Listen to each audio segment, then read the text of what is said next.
تلاقي واحدة فرحانة بنفسها قوي تقول أنا مش بشتغل، أنا قاعدة في البيت علشان أبقى مع عيالي ليل ونهار، وهي ما تعرفش حاجة عن عيالها أصلا.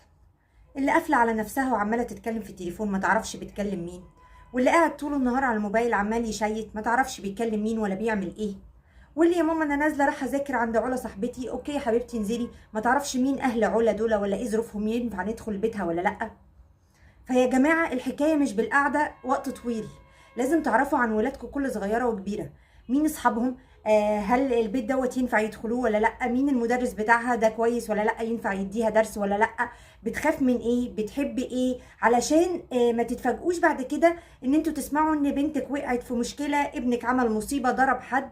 فارجوكوا قربوا من عيالكم، حوطوهم، خلي عينكم عليهم، لان احنا في ايام صعبة جدا، النفوس المريضة كتير، لو ما خدناش بالنا من عيالنا بجد عيالنا هيضيع.